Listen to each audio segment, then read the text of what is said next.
Assalamualaikum warahmatullahi wabarakatuh. Waalaikumsalam warahmatullahi wabarakatuh. Alhamdulillahillazi anzala al-Qur'an hudan linnasi wa bayyinatin minal huda wal furqan. Wassalatu wassalamu ala ashrafil anam wa ala alihi wa ashabihil kiram, amma ba'du.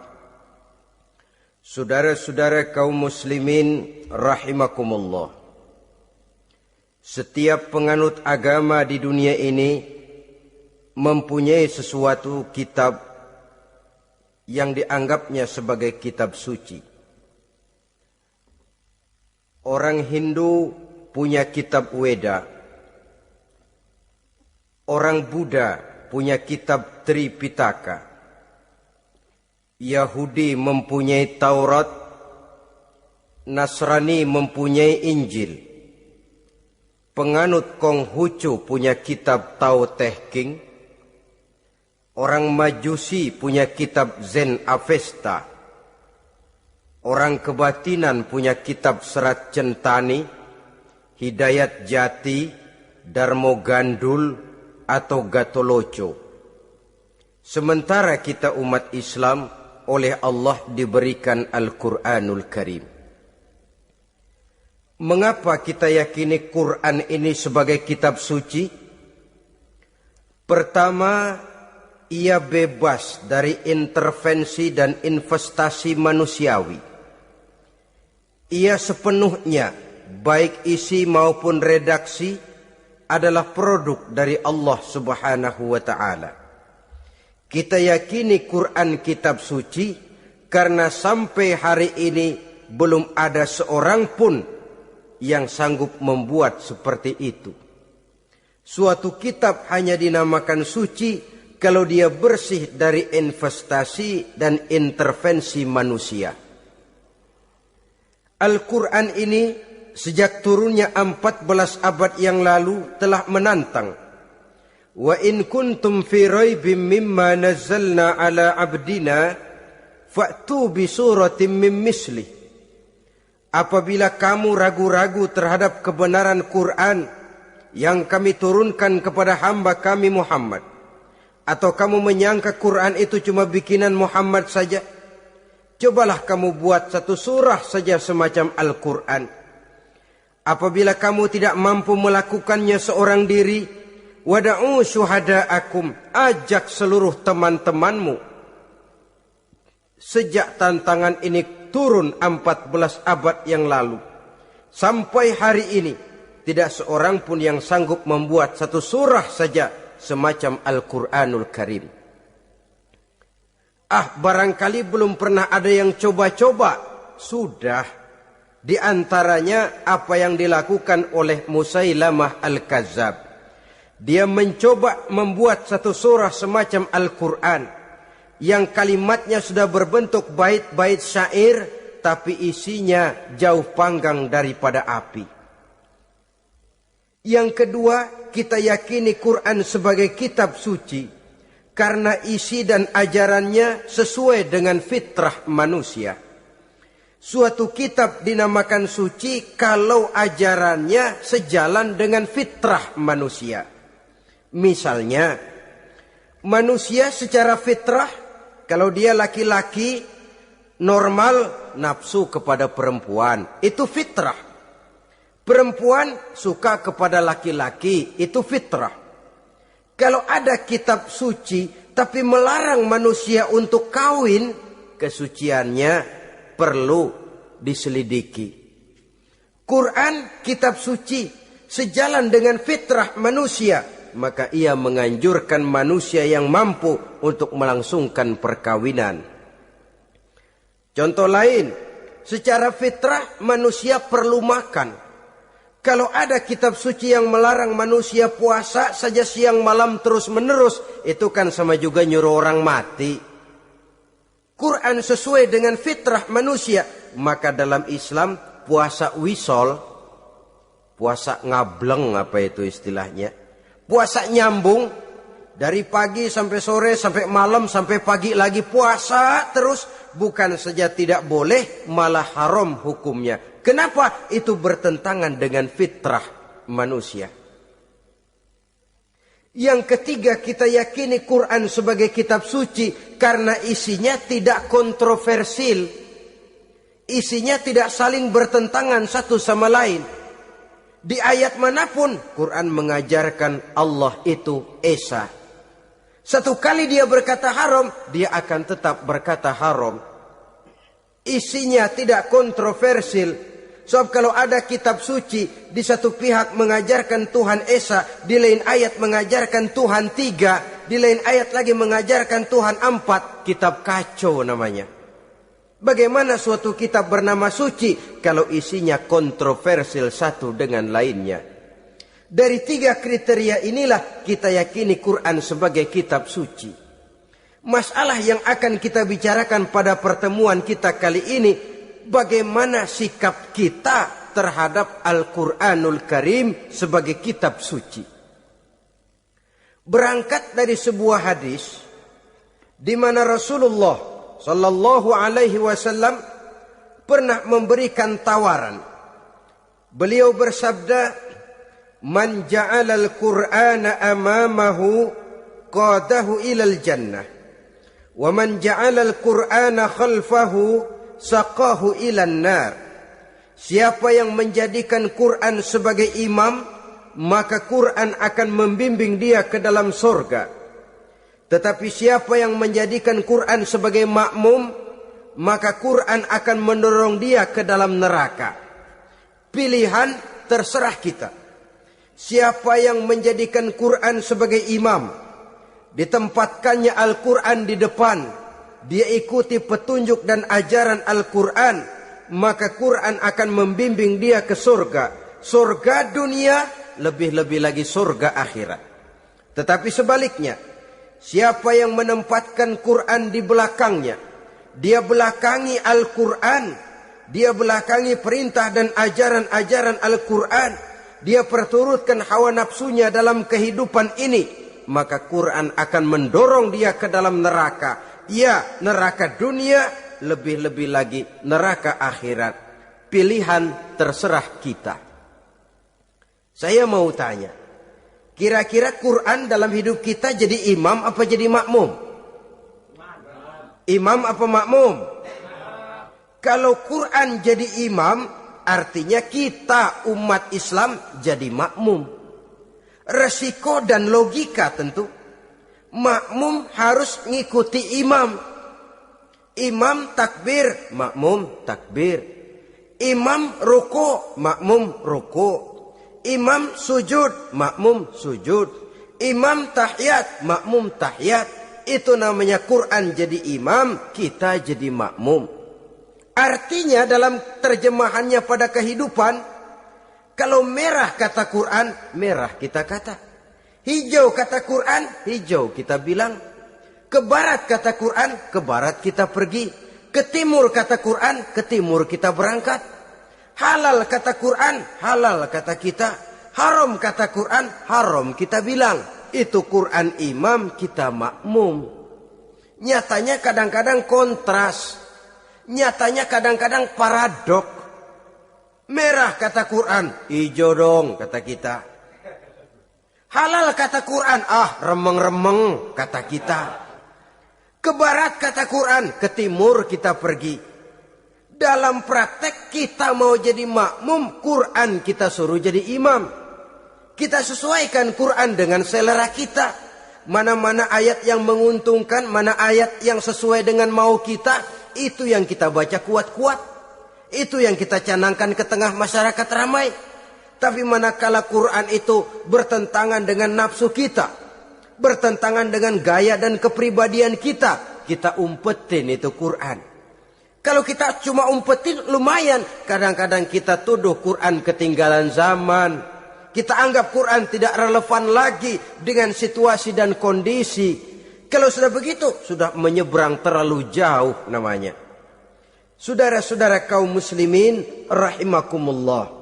Inilah makna hadis Nabi yang diriwayatkan dari Imam Ali bin Abi Thalib, bersabda Rasul, "Man qara'al Qur'ana fastazharahu fa ahalla halalahu wa harrama haramahu adkhalahul jannah."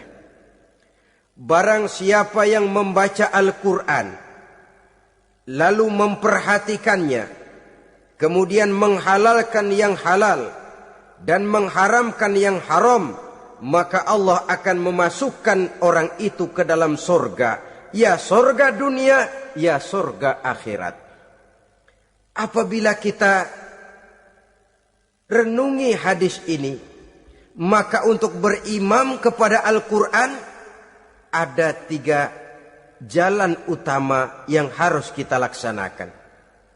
Pertama, dari kalimat man qara'al Qur'an, barang siapa yang membaca Al-Quran.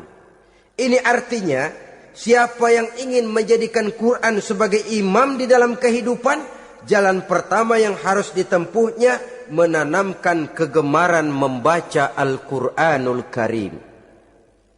Al-Quran gharibun fima baina qaumin la yaqra'una.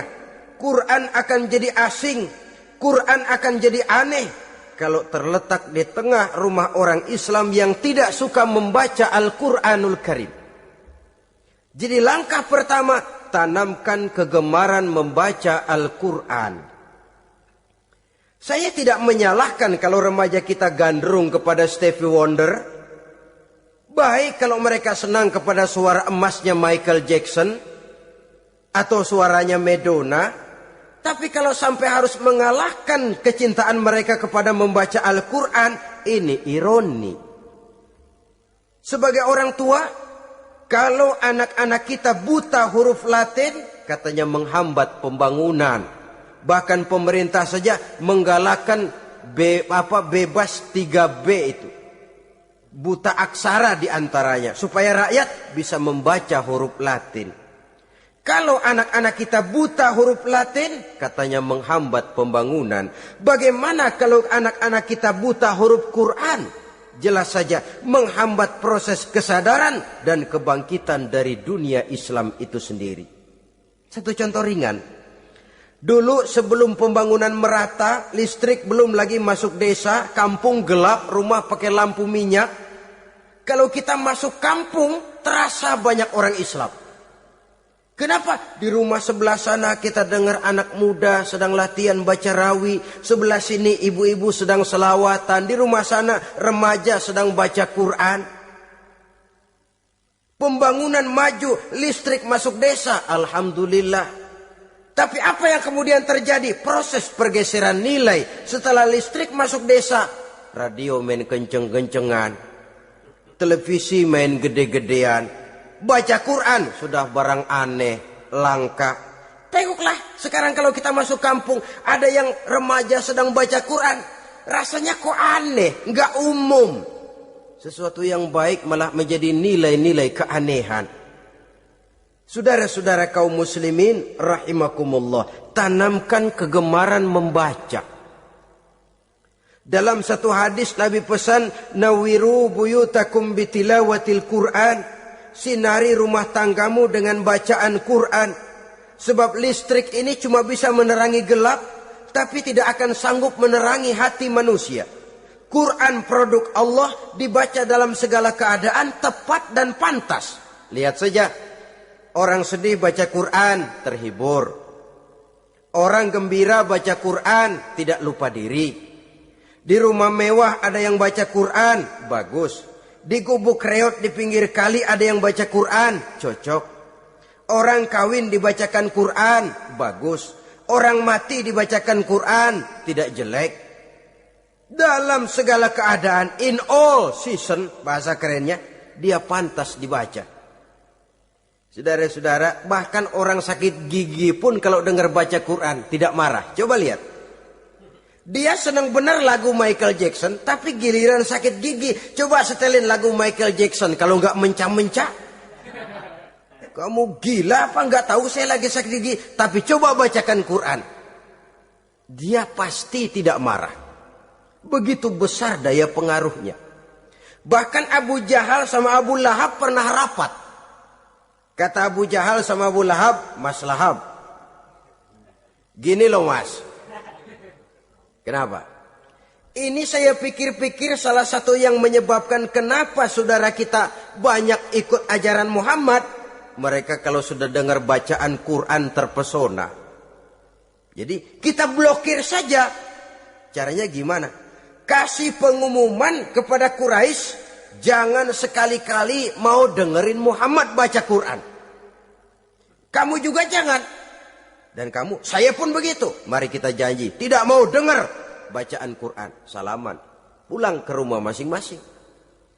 Dapat 1 hari tahan, 2 hari bertahan, 3 hari, seminggu ke atas.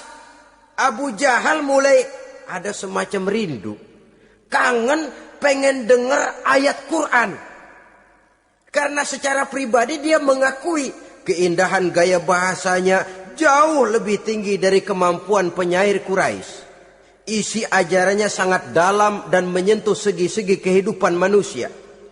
Gak tahan Abu Jahal kayak dikilikin hatinya. Keluar rumah mindik-mindik, ngumpet-ngumpet. Ngempet di rumah Nabi. Pengen dengar Nabi baca Quran. Rupanya Abu Lahab sama. Pikir Abu Jahal, Abu Lahab gak bakalan keluar. Abu Lahab berpikir, Jahal pasti di rumah. Dua-duanya bareng berangkat ke rumah Nabi. Cuma yang satu dari sebelah barat, yang satu dari sebelah timur. Ngempet, ketemu di sudut, sama-sama kaget. Jahal, loh kamu Lahab? Iya, kamu ngapain? Lah kamu ngapain? Akhirnya sama-sama malu. Sama-sama tidak bisa menahan diri. Akhirnya sama-sama ngakuin.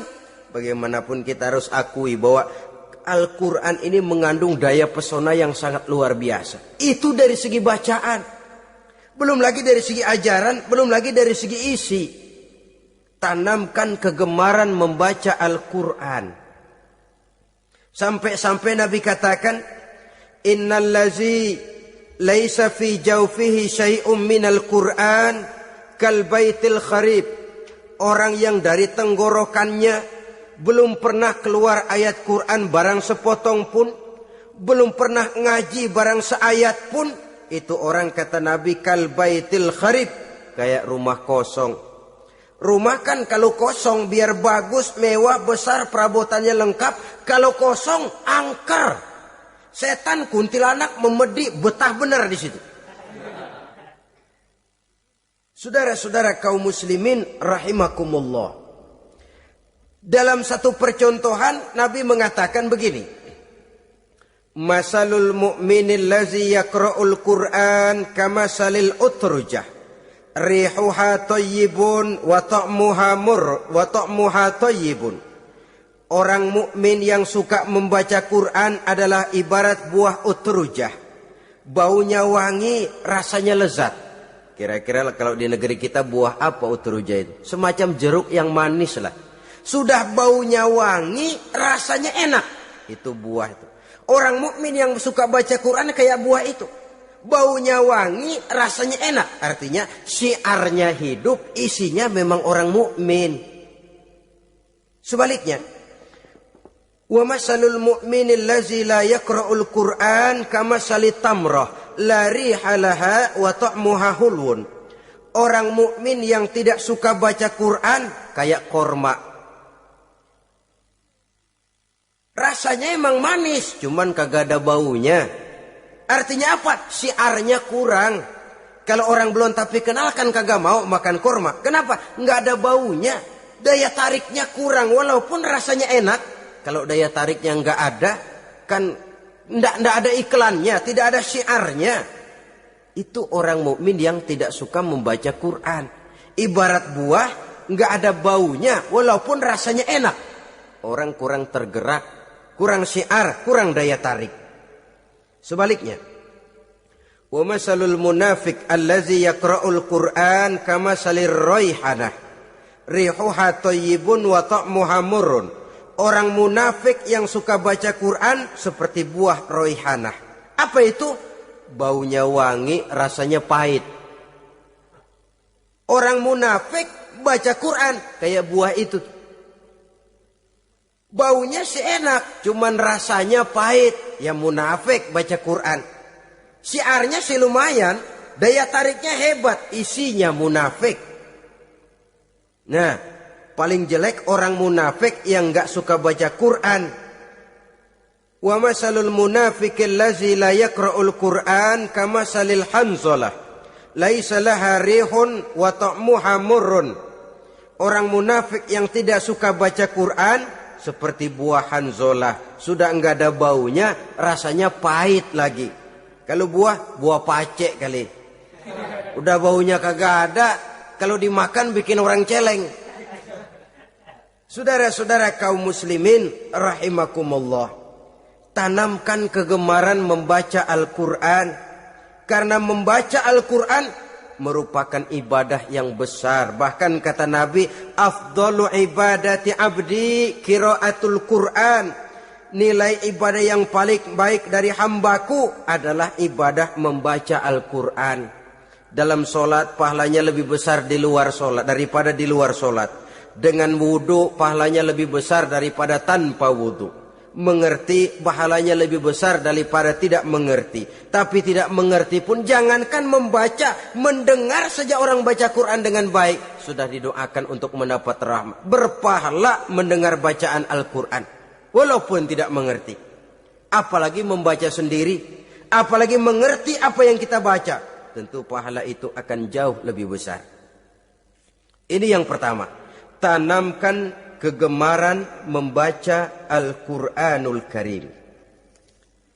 Yang kedua, dalam hadis tadi, fastazharohu, man qara'al Qur'ana fastazharohu. Siapa yang membaca Al-Quran kemudian memperhatikannya. Jadi kalau kita mau berimam kepada Al-Quran, setelah menanamkan kegemaran membaca, yang kedua, perhatikan. Pahami isinya. Jangan seperti monyet pakai mahkota, ketawa girang, cengengesan, tapi dia tidak tahu arti kebesaran mahkota yang disandangnya itu. Bangga dengan Al-Quran, tapi apa kandungannya kita tidak mengerti. Untuk memahami Al-Quran ini, caranya bagaimana? Tentu mudah saja. Seperti contoh, kalau kita ingin mengerti caranya bikin tahu, jangan bertanya kepada montir mobil. Montir mobil ahli betul urusan mesin, tapi kalau urusan tahu, tanya dong tukang tahu. Untuk mengerti rahasia dan seluk-beluk Al-Quran, kita harus bertanya kepada orang yang memahami seluk-beluk Al-Quran. Para ulama, para kiai, para ustadz, yang kita tahu kualitas keilmuannya, kita yakini loyalitas dan integritasnya kepada Islam ini. Kenapa? Ayat-ayat Quran itu elastis. Dia dibawa kemana saja mau. Ditafsirkan menurut kemauan orang bisa. Paling celaka kalau yang belajar tidak punya dasar, yang mengajar punya maksud lain. Sesat dan menyesatkan. Yang ngajar punya nafsu ambisi. Yang belajar tikus budeg. Yang memang tidak punya dasar apa-apa. Sekali belajar langsung tafsir. Cara wudhu yang baik saja belum ngerti. Cara ruku dan sujud yang baik saja belum bisa. Yang membatalkan sholat apa ndak bisa, ndak ngerti. Sekali langsung. Ndak, supaya kita langsung saja belajar langsung Al-Quranul Karim. Tidak jelek. Cuma akan lebih baik kalau sebelumnya ada unsur penunjang dari nilai-nilai keilmuan dalam Islam ini. Disinilah perlunya menghidupkan majelis-majelis taklim. Sebab kalau Al-Quran hanya dipahami dan dikutak-kutik menurut maunya rasio saja, kekuatan rasio terbatas. Saya akan khawatir nantinya akan timbul pendapat-pendapat di mana Al-Quran disesuaikan dengan otak. Bukan otak ngikuti Quran, tapi Quran disuruh ngikuti otak. Contoh yang dekat saja, kalau saudara ngukur kayu pakai meteran, itu kira-kira meteran ikut kayu apa kayu ikut meteran? Ayo, kira-kira kayu ikut meteran apa meteran ikut kayu? Meteran ikut kayu. Bagus. Kalau meteran ikut kayu, artinya nggak ada meteran benar di dunia ini. Kayunya kependekan, meterannya dipotong. Kan begitu loh. Meteran ikut kayu namanya. Bukan meteran ikut kayu, tapi kayu yang harus ikut meteran. Otak harus ikut wahyu. Jangan wahyu disuruh ikut otak. Manusia ikut Quran, jangan Quran disuruh ikut manusia. Dan kaum orientalis, ya, orang barat di luar Islam yang mendalami, mempelajari Islam dengan tujuan mencari kelemahan Islam untuk menghantam umat Islam. Itu sengaja mencari ayat-ayat yang mereka kumpulkan untuk menghantam umat Islam. Supaya mereka meragukan Qur'annya untuk kemudian pada suatu saat meninggalkan Qur'an sama sekali. Timbullah pendapat ada ayat Qur'an yang sudah tidak sesuai lagi katanya dengan situasi dan kondisi. Seolah-olah otak manusia sudah jauh lebih pintar daripada Al-Qur'anul Karim. Saudara-saudara kaum muslimin rahimakumullah. Inilah yang kita berlindung dari Allah. Sebab secara demikian dengan kata lain kita secara tidak sadar sudah mengurangi kemahamutlakan dan kesempurnaan dari Allah Subhanahu wa taala. Untuk memahami Al-Qur'an maka kita harus bertanya kepada ahlinya, mengaji, menghidupkan majelis-majelis taklim. Jangan sampai Al-Qur'an menjadi awam di tengah masyarakat Islam sendiri. Ini jalan yang kedua, memahami isinya. Sehingga dengan demikian, manakala Al-Quran dibacakan orang, pemikiran kita tidak lagi terpusat kepada kemerduan suara orang yang membaca, tapi tertuju kepada isi yang dikandungnya. Sehingga dalam kondisi semacam itu, boleh jadi tiap kali dibacakan Al-Quran, nilai iman makin tambah. Kita dengar orang baca, Alam taro kaifa fa'ala rabbuka bi ashabil fil. Terbayang oleh kita bagaimana Raja Abrahat dengan pasukannya mau menghancurkan Ka'bah.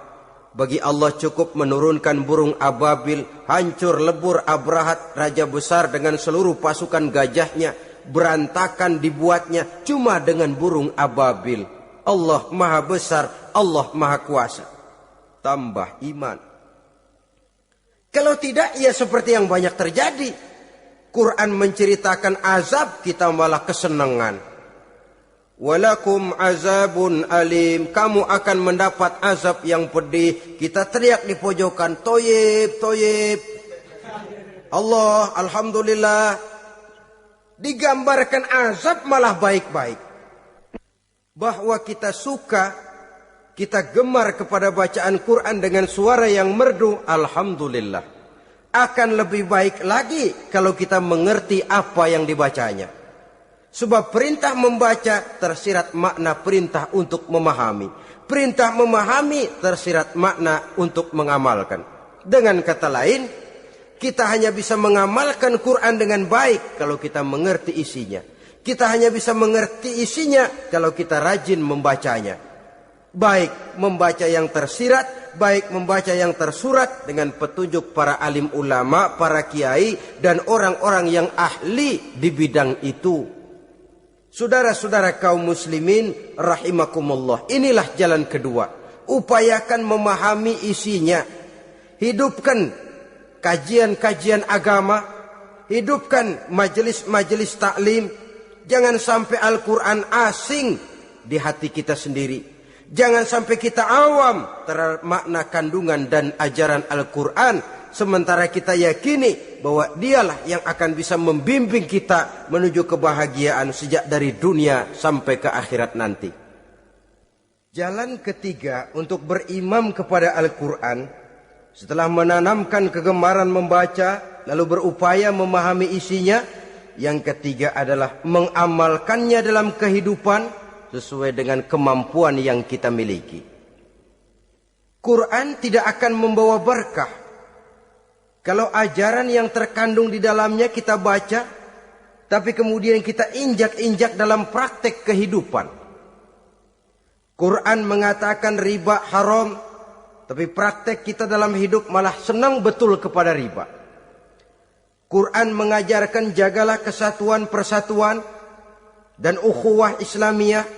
Praktek yang kita lakukan malah centang perenang, malah saling bertolak belakang, malah kadang menjegal kawan seiring, menggunting dalam lipatan, ramai kita dengan kita. Lalu kelemahan pun menjadi kenyataan di mana-mana. Quran sekali lagi tidak akan membawa berkah kalau yang kita baca kita injak-injak.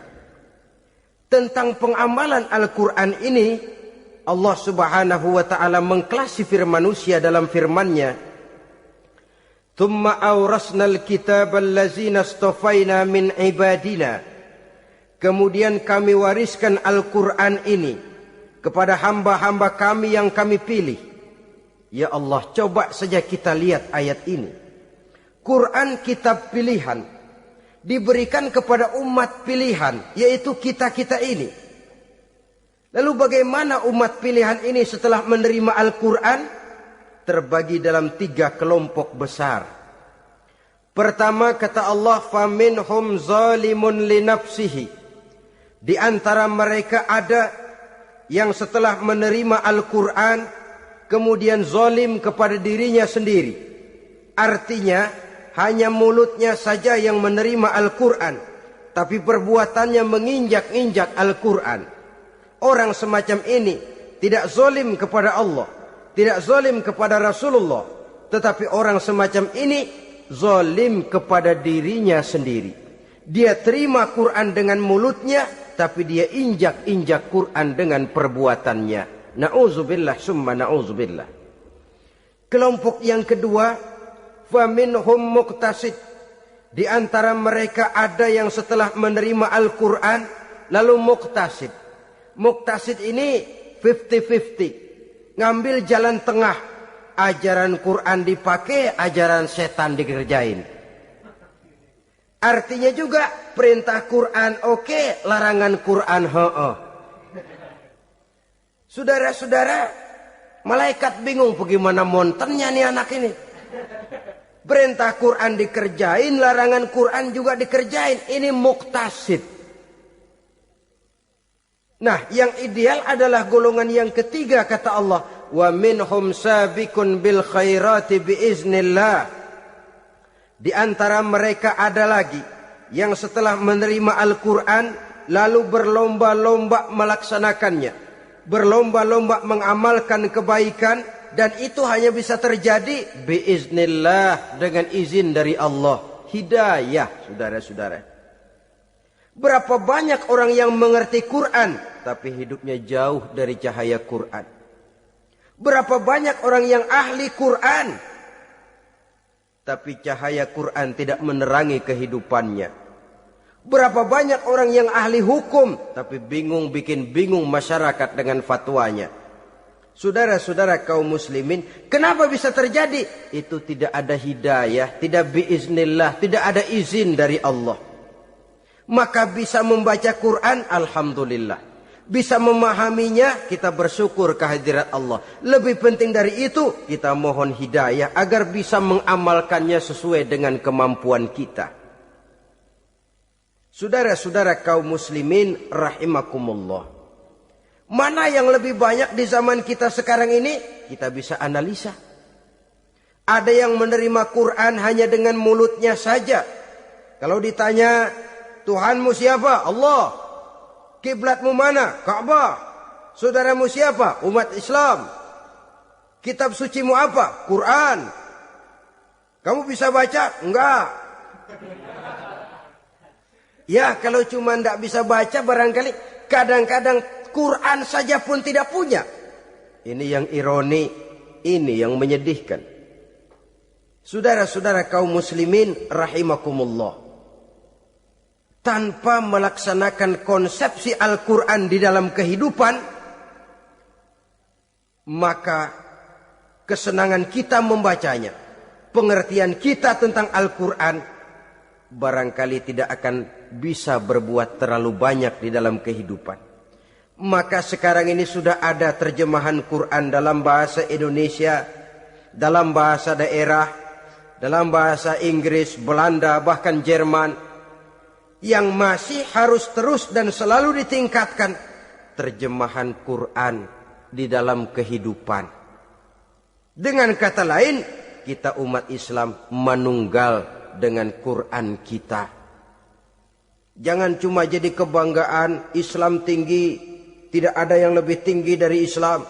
Quran kitab suci, tidak ada yang bisa menandinginya. Qurannya, tapi umatnya. Kadang-kadang kita ini jauh panggang daripada api. Kita bersyukur musabaqah tilawatil Quran dihidupkan dengan biaya bermiliar rupiah. Sejak dari tingkat kelurahan, kecamatan, wali kota, provinsi, sampai kepada tingkat nasional. Untuk menanamkan kegemaran membaca Quran.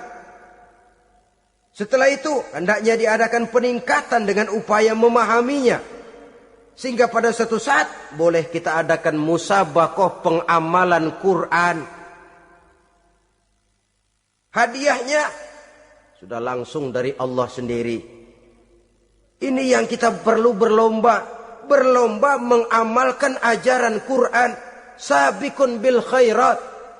Berlomba mengamalkan ajaran-ajaran Al-Quranul Karim. Nah, oleh karena Al-Quran ini dalam bentuknya yang umum kadang-kadang hanya menjelaskan satu persoalan secara global, kita memerlukan tuntunan sunnah dari Rasulullah Shallallahu Alaihi Wasallam. Umpamanya, Quran hanya mengajarkan aqimis sholat, dirikan sholat. Caranya bagaimana? Tidak ada cara sholat dalam Quran. Dari mana kita tahu cara sholat? Dari sunnah. Itu sebabnya selain Al-Quran sebagai sumber utama, kita memerlukan sunnah. Bahwa sholat pakai takbiratul ihram di Quran tidak ada. Bahwa sholat pakai tahiyat dalam Quran tidak ada. Jadi kalau orang cuma Quran saja, tidak ada sunnah itu, ya bagaimana kita bisa sholat? Quran cuma mengatakan wa atimul hajja wal umrata lillah, laksanakan haji dan umrah karena Allah. Bagaimana manasik haji? Bagaimana cara sa'i? Bagaimana cara wukuf? Bagaimana cara melontar? Tidak ada dalam Quran. Yang memuat itu tidak lain sunnah. Untuk memahami Quran dan sunnah ini, kita memerlukan orang yang menguasai Quran dan sunnah. Oleh karena itu kita perlu petunjuk kepada para ulama. Itu sebabnya Quran sendiri mengatakan, wa in tanaza'tum fi syai'in farudduhu ilallahi wa rasulih. Apabila kamu berbeda pendapat tentang suatu persoalan, kembalikan kepada Allah dan Rasulnya. Kembalikan kepada Allah artinya kembalikan kepada Quran. Kembalikan kepada Rasul maksudnya kembalikan kepada sunnah. Siapa yang mengerti Quran dan sunnah? Para ulama yang kualitas ilmunya kita yakini, loyalitas dan kredibilitas serta integritas keislamannya bisa menjadi panutan. Saudara-saudara kaum muslimin rahimakumullah. Dengan demikian, kalau orang berkata langsung saja memahami Quran, sekarang kan sudah banyak terjemahannya, tidak usah lewat ulama-ulamaan. Saya tidak mencela, cuma agak mengkhawatirkan kalau dia memahami Quran cuma sekedar lewat terjemahannya saja, sangat mungkin jadi dia bisa salah paham. Kita memerlukan bantuan sunnah, kita memerlukan petunjuk para ulama yang menguasai di bidang itu. Kembalikan kepada Quran dan sunnah, artinya bertanya kepada orang yang memahami Quran dan sunnah. Loh, dengan begitu kan akan terjadi perbedaan pendapat. Perbedaan pendapat sesuatu yang halal sepanjang tidak menyebabkan kita berpecah belah. Halal berbeda pendapat. Asal diletakkan pada proporsinya. Apalagi kalau perbedaan pendapat itu cuma masalah teknis, bukan masalah prinsip. Kenapa tidak pulang saja kepada tuntunan Quran? Lana a'maluna walakum a'malukum. Kami akan mengamalkan amalan yang kami yakini benarnya. saudara persilahkan mengamalkan amalan yang saudara yakini benarnya. Sama-sama punya alasan, sama-sama punya dalil. Tidak usah saling menyalahkan. Tidak usah saling mengklaim, merasa yang paling benar, orang lain salah semua. Kemukakan argumen, jangan sentimen. Harus dengan semangat mencari kebenaran, bukan untuk mencapai kemenangan. Kalau sentimen lebih penting dari argumen, kalau kemenangan lebih diutamakan dari mencari kebenaran, yang berlaku kadang-kadang gengsi. Kalau sudah gengsi, yang bicara emosi. Kalau sudah emosi, istilah kita di kampung, ngambek. Gedean ilmunya sama ambeknya. Kadang-kadang, dah saya kalau nggak jadi imam nggak mau sembahyang di situ. Kalau nggak jadi imam, orang lain dianggapnya kagak sah sembahyangnya. Wah, pokoknya kalau nggak ngaji sama saya Islamnya kurang bener. Mengklaim. Perbedaan pendapat wajar, halal, asal tidak menyebabkan kita berpecah belah. Dan sewajarnya kita lebih berusaha mencari titik pertemuan, memperbesar persamaan, dan bukan mengutak-ngutik perbedaan. Kadang-kadang inilah penyakit kita nih. Satu kunut, satu tidak sembahyang subuhnya. Bisa RT. Satu usoli, satu tidak. Bisa RW. Satu azan sekali Jumatan, satu dua kali bikin masjid lagi. Kenapa bukan persamaannya yang dicari? Kenapa justru perbedaannya yang diperbesar? Yang masalah macam ini sampai kiamat tidak pernah selesai. Kan lebih baik kalau kita ditanya orang, Pak, sholat subuh itu pakai kunut apa tidak sih? Kalau saya pakai. Kalau yang tidak pakai kunut bagaimana Pak? Betul, kata yang tidak pakai. Jadi yang pakai kunut betul. Betul, karena saya pakai kunut. Yang tidak juga betul. Betul, kata yang tidak pakai. Kalau yang kunut betul, yang tidak kunut betul. Lalu yang salah yang mana Pak? Yang salah yang subuh nggak sembahyang. Lebih objektif, proyek garapannya ada, umat tidak berpecah belah. Ini yang konyol, kadang-kadang khutbah Jumat pakai membongkar khilafiyah, menghantam tahlil, menghantam kunut. Selesai sembahyang Jumat, apa yang terjadi? Umat resah, masyarakat gelisah, polemik timbul, masalah tidak terselesaikan. Orang jadi khotib itu raja dalam mimbar Jumat, siapa yang mau bantah dia? Kalau memang mau buka itu persoalan khilafiyah, buka dalam forum khusus. Adakan pengajian, jelaskan masalahnya secara luas, mendasar. Jangan mengklaim dan memponis. Berikan kebebasan kepada umat untuk menilai. Masalahnya selesai, yang tidak puas bisa bertanya. Saudara-saudara, sudah lewat masanya kita meributkan soal itu. Sudah datang waktunya di mana kita lebih mementingkan dan membicarakan masalah-masalah yang lebih mendesak dihadapi oleh umat. Kemiskinan misalnya, kebodohan misalnya, keterbelakangan umpamanya, peluang untuk mendapatkan pendidikan yang layak bagi anak-anak kita yang berotak cerdas tapi tidak punya kemampuan ekonomi umpamanya. Itu akan lebih objektif ketimbang kita membicarakan masalah-masalah yang sampai kiamat tidak akan pernah selesai. Yang hanya akan menyebabkan kita menjadi lemah, persatuan koyak, solidaritas sosial lalu menurun, saling curiga menjadi tumbuh karenanya, dan pada akhirnya kita tidak akan pernah bisa berbuat banyak. Untung kalau tidak menjadi tertawaan bagi orang yang berdiri di luar pagar. Saudara-saudara kaum muslimin rahimakumullah. Sekali lagi, Al-Quran tidak akan membawa berkah kalau yang kita baca kita injak-injak. Oleh karenanya, untuk berimam kepada Quran ini, sekali lagi pertama, tanamkan kegemaran membaca. Yang kedua, upayakan memahami isinya melalui bimbingan orang yang ahli bidang itu. Yang ketiga, amalkan sesuai dengan kemampuan.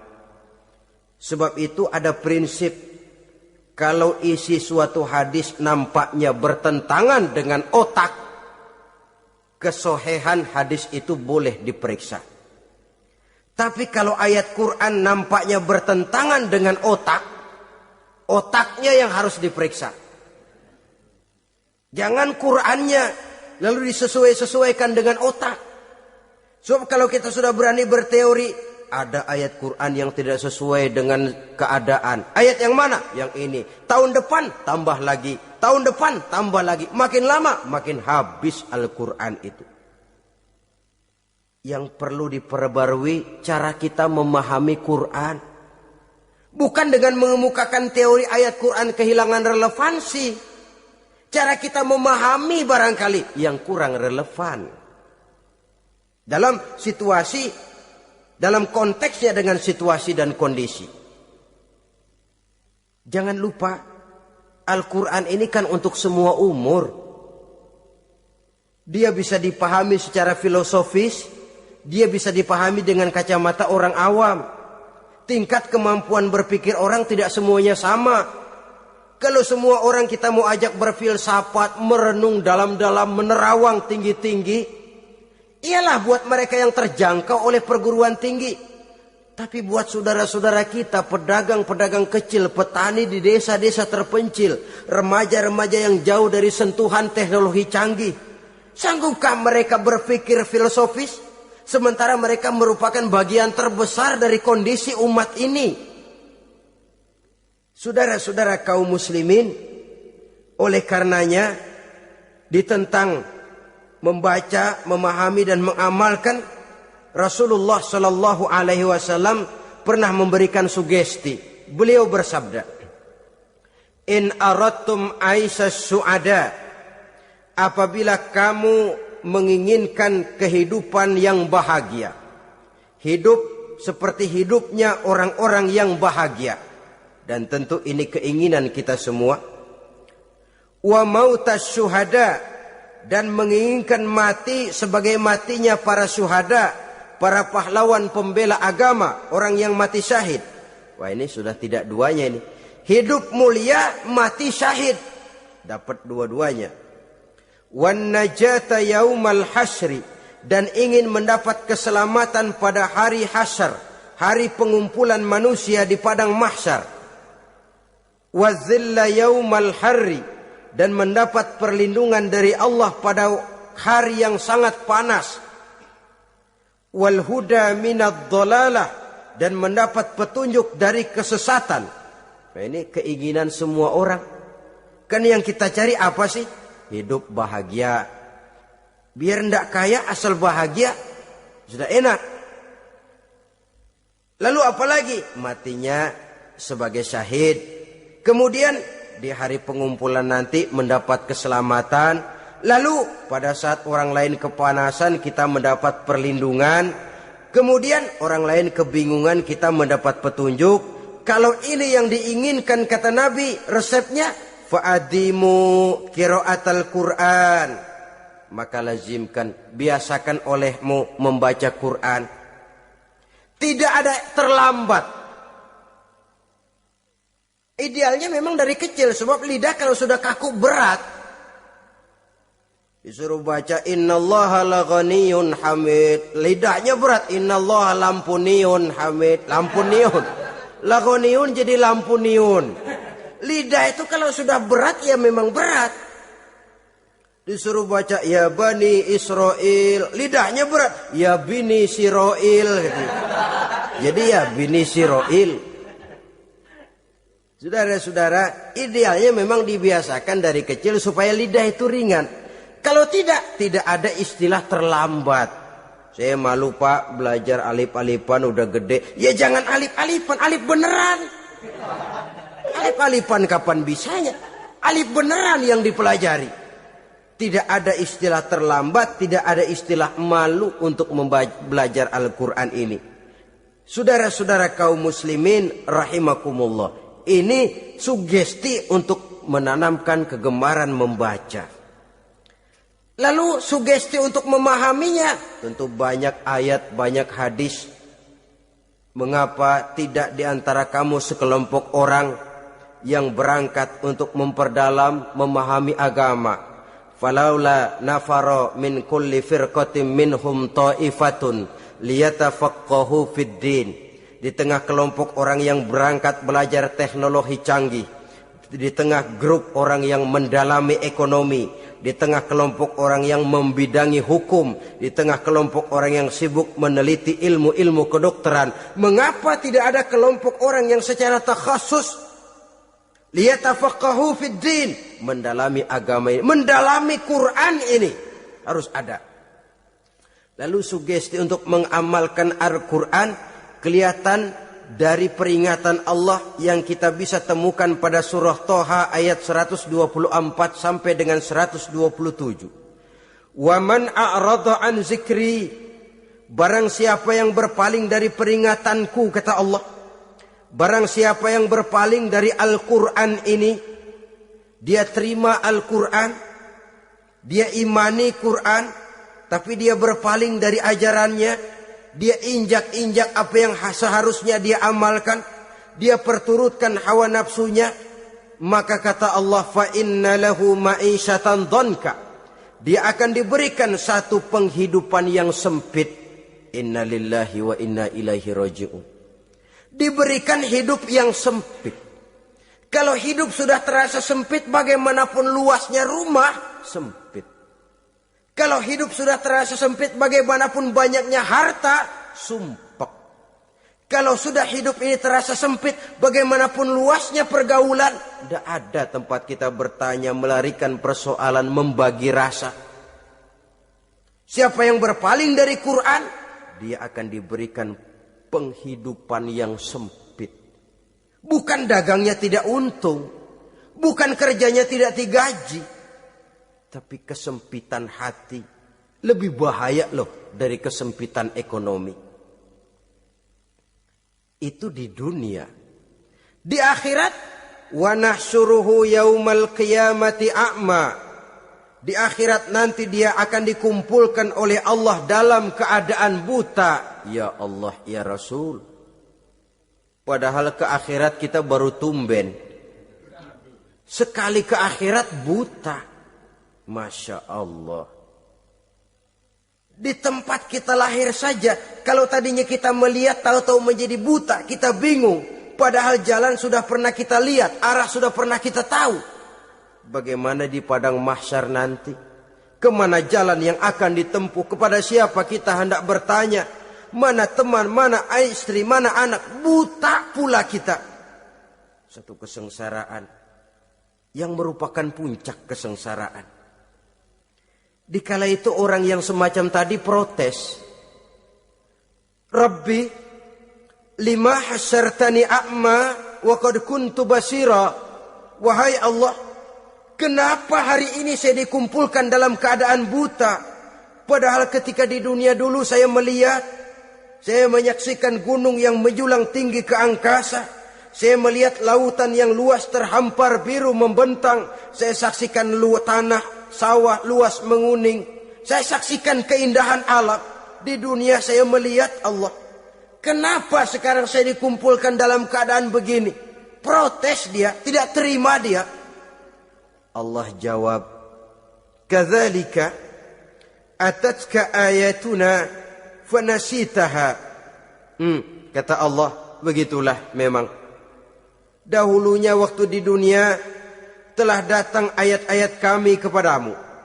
Telah turun Al-Quran. Telah datang agama. Fanasitaha. Tapi kamu lupakan dia.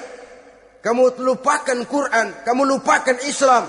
Datang ayat, turun Quran, turun agama. Kamu belaga pilon. Kamu belaga enggak tahu. Wa kadzalikal yauma tunsa. Maka hari ini pun begitulah kamu dilupakan.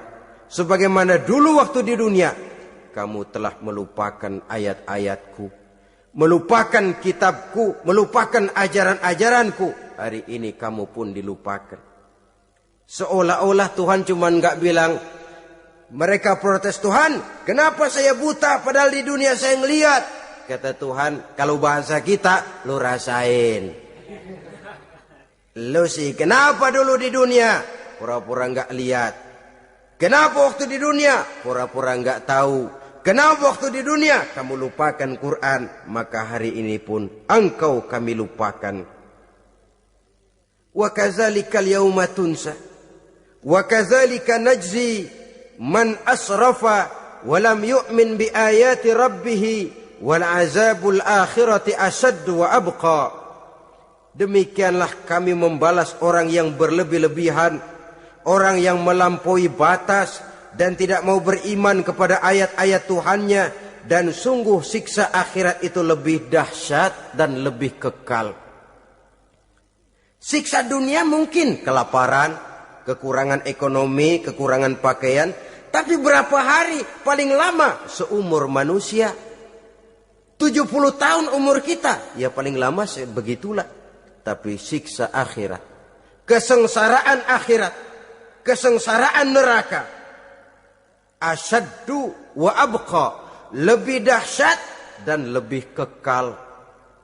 Di zaman sekarang orang bukan cuma berbuat potong kompas, berpikir pun potong kompas, berpikir pun ngambil jalan pintas. Dia lebih memilih kesenangan yang sedikit dengan mengorbankan kesenangan yang abadi. Dia mengejar surga yang sebentar dengan menghancurkan surga yang kekal. Dicarinya surga dunia, hidup cukup, rumah bagus, makan bagus, pakaian bagus, istri bagus, dengan menghalalkan segala macam cara, berpaling daripada kehidupan agama, lalu menginjak-injak Al-Quranul Karim. Kita berlindung kepada Allah, jangan sampai dimasukkan dalam kelompok yang di akhirat nanti bangkitkan dalam keadaan buta. Na'udzubillah summa na'udzubillah. Di sini kita terkesan dengan apa yang dikatakan Sayyid Muhammad Abduh, al-Islam mahjubun bil muslimin. Kebesaran Islam kadang-kadang tertutup oleh tingkah laku umat Islam sendiri. Keluhuran dan kesempurnaan Al-Quran tertutup oleh kebodohan umat Islam. Sedangkan untuk mengungkapkan rahasia Al-Quran ini diperlukan keahlian yang kompleks. Saudara yang di fakultas teknik belajar teknologi, ungkap buka rahasia Quran di bidang teknologi.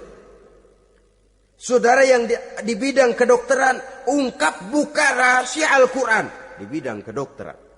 Saudara yang ahli geologi, pelajari struktur kulit bumi dengan mengungkap rahasia Al-Quran. Sehingga pengkajian kita tentang teknologi, pengkajian kita tentang angkasa luar, pengkajian kita tentang anatomi manusia akan berakhir kepada subhanaka ma khalaqta hadza batila. Ya Allah, tidak satu pun yang Engkau ciptakan ini sia-sia. Perut bumi mengandung minyak, timah, kekayaan yang berharga untuk manusia. Mempelajari angkasa luar bisa memahami musim dan menyelamatkan manusia. Mempelajari rimba belantara, teknologi canggih, akhirnya akan memperkuat nilai-nilai iman. Menerjemahkan ajaran Quran lewat disiplin ilmu yang kita kuasai masing-masing, untuk kemudian bekerja sama bahu-membahu dalam rangka mengimani Al-Quran, mengamalkan Al-Quran, dan mengawal keluhuran Al-Quranul Karim yang atas dasar tuntunannya kita hidup, untuknya kita berjuang, dan dalam bimbingannya kita ingin kembali menghadap Allah Subhanahu wa Ta'ala. Inilah pertemuan yang singkat ini. Mudah-mudahan kita diberikan kekuatan oleh Allah untuk berimam kepada Al-Quran, menjadikannya sebagai pedoman utama di dalam kehidupan kita. Terima kasih atas segala perhatian. Mohon maaf atas segala kekurangan. Usikum wa nafsi bitaqwallah. Wassalamualaikum warahmatullahi wabarakatuh.